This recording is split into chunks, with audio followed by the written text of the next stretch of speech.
सियासत में अक्सर दो कहानियां होती हैं, एक जो हमें सुनाई जाती है और दूसरी जो आंकड़े खुद बयां करते हैं। तो आज हम यही देखने वाले हैं कि इन दो कहानियों में असल में फर्क कितना है, और सबसे बड़ा सवाल ये है कि इस फर्क की कीमत आखिर चुका कौन रहा है। भारत के पूर्व प्रधानमंत्री अटल बिहारी वाजपेयी जी ने एक बहुत ही गहरी बात कही थी। उन्होंने कहा था, सरकारें बदलेंगी, देश रहना चाहिए। ये बात हमें याद दिलाती है कि अरे भाई, लोकतंत्र में सरकारें तो आती जाती रहती हैं, लेकिन देश हमेशा सबसे ऊपर है। और बस यहीं से आज का सबसे बड़ा सवाल खड़ा होता है, क्या सियासत इतनी ज्यादा बदल गई है कि अगर कोई सहमत ना हो तो उसे देशद्रोही कह दिया जाता है? क्या एक अच्छी हेल्दी डिबेट की जगह अब बस एक तरफा कहानी ने ले ली है? चलिए आज इन्हीं सवालों की तह तक चलते हैं। तो आज हम किन चीजों पर गौर करेंगे? सबसे पहले देखेंगे संसद का हाल तब और अब, फिर बात होगी देश के असली कर्ज की, आम आदमी की बचत क्यों घट रही है इस पर भी नजर डालेंगे, भारत में युवा बेरोजगारी की पहेली को समझेंगे, वॉशिंग मशीन इफेक्ट क्या है ये जानेंगे, और आखिर में बात करेंगे एक सवाल की ताकत पर। चलिए शुरुआत करते हैं भारतीय लोकतंत्र के मंदिर से, यानी हमारी संसद से। देखते हैं कि पिछले कुछ सालों में यहाँ काम करने का तरीका आखिर बदला कैसे है। और यहाँ तो जमीन आसमान का फर्क नजर आता है। जरा सोचिए, एक वक्त था जब अटल जी की सरकार सिर्फ एक वोट से गिर गई थी, लेकिन उन्होंने इस लोकतांत्रिक फैसले का सम्मान किया। और अब आज का दौर देखिए, जहां एक ही सेशन में 146 सांसदों को सस्पेंड कर दिया जाता है। नतीजा क्या होता है इसका? यही कि बड़े बड़े जरूरी कानून बिना किसी ढंग की बहस के ही पास हो जाते हैं। अच्छा, अब आते हैं अर्थव्यवस्था पर। देखिए, हमें विकास की एक बड़ी चमकदार तस्वीर दिखाई जाती है ना? बड़े बड़े हाईवेज, शानदार इवेंट्स, लेकिन इस पूरी चमक दमक के पीछे हमारे देश की तिजोरी की असलियत क्या है? ये आंकड़ा शायद थोड़ा चौंकाने वाला हो। सूत्रों की माने तो भारत पर कुल सरकारी कर्ज 160 लाख करोड़ रुपए से भी ज्यादा है। अगर इसे आसान भाषा में समझें तो मतलब ये हुआ कि देश की जो कुल सालाना कमाई है ना, उसका करीब करीब 85% हिस्सा तो कर्ज ही है। तो सवाल ये उठता है कि ये कर्ज चुकाया कैसे जा रहा है?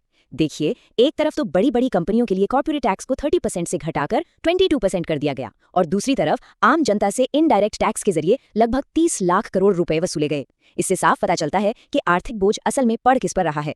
चलिए देश के कर्ज से हटकर अब जरा आम इंसान की जेब में झांकते हैं, उसकी आर्थिक सेहत का क्या हाल है। आरबीआई की एक रिपोर्ट बताती है कि भारतीय परिवारों की जो नेट सेविंग्स हैं, यानी शुद्ध बचत, वो पिछले 47 सालों में सबसे निचले लेवल पर आ गई है। मतलब साफ है, लोग अब अपनी कमाई से बचा नहीं पा रहे हैं, बल्कि गुजारा करने के लिए उन्हें कर्ज लेना पड़ रहा है। इस बात को ना एक बहुत ही सीधे साधे उदाहरण से समझते हैं। जो गैस सिलेंडर 2014 में 410 रुपए का मिलता था, आज उसकी कीमत 900 रुपए से भी ज्यादा है। अब जाहिर सी बात है, जब रोज की जरूरतें ही इतनी महंगी हो जाएंगी तो कोई बचत करेगा कैसे? मुश्किल तो होगा ही। हम startup India, make in India जैसी बड़े बड़े नारों के बारे में बहुत सुनते हैं, लेकिन इन नारों के शोर के बीच देश के करोड़ों युवाओं के लिए उनके रोजगार की जमीनी हकीकत आखिर है क्या?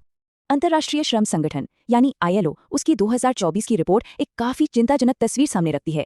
रिपोर्ट के मुताबिक भारत में जितने भी लोग बेरोजगार हैं, उनमें से 83%, जी हाँ 83% युवा हैं। जरा सोचिए, जो हमारी सबसे बड़ी ताकत है, हमारी यूथ पावर, उसी के पास काम नहीं है।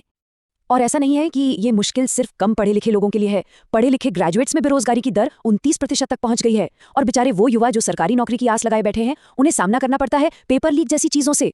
पिछले बस 5 सालों में 15 से ज्यादा राज्यों में ऐसा हो चुका है। अब ऐसे में सिस्टम पर भरोसा कैसे रहेगा? अब बात करते हैं भ्रष्टाचार के खिलाफ लड़ाई की। सवाल ये है कि क्या ये लड़ाई वाकई निष्पक्ष है, या फिर इसे एक पॉलिटिकल हथियार की तरह इस्तेमाल किया जा रहा है। एक पैटर्न देखने को मिला है जिसे लोग अब वॉशिंग मशीन इफेक्ट कहने लगे हैं। होता क्या है, एक रिपोर्ट बताती है कि जिन 25 नेताओं पर भ्रष्टाचार के गंभीर आरोप लगे थे, उनमें से 23 को रूलिंग पार्टी में शामिल होने के बाद राहत मिल गई। अब ये तो हमारी संस्थाओं की निष्पक्षता पर एक बहुत बड़ा सवालिया निशान लगाता है। और जब संस्थाएं ही सवालों के घेरे में आ जाएं तो सवाल पूछने का काम किसका होता है? मीडिया का, है ना? लेकिन देखिए, प्रेस फ्रीडम इंडेक्स में 180 देशों में भारत की रैंकिंग 161 है। ये नंबर खुद बताता है कि हमारे देश में सवाल पूछना कितना मुश्किल हो गया है। तो इन सभी आंकड़ों और तथ्यों को देखने के बाद हम एक बहुत ही जरूरी मोड़ पर आ खड़े हुए हैं। सोचने वाली बात यह है कि लोकतंत्र में हमारी सबसे बड़ी ताकत आखिर है क्या? हमारी सबसे बड़ी ताकत है सवाल पूछने की ताकत। चाहे हम किसी भी पार्टी को सपोर्ट करें, ये सवाल पूछना तो बनता है कि भाई, हमारी बचत कम क्यों हो रही है? युवाओं को अच्छी नौकरियां क्यों नहीं मिल रही? हमारी जांच एजेंसियां निष्पक्ष होकर काम क्यों नहीं कर पा रही हैं? और जो भी नीतियां बन रही हैं, उनका असली फायदा किसे हो रहा है? क्योंकि देखिए, सच्ची देशभक्ति आंखें बंद करके किसी पर भी भरोसा कर लेने में नहीं है, बल्कि आंखें खुली रखकर सही सवाल पूछने में है। क्योंकि यही सवाल है जो लोकतंत्र को जिंदा रखते हैं, और एक जागरूक नागरिक होने के नाते यह हमारी सबसे बड़ी जिम्मेदारी भी है।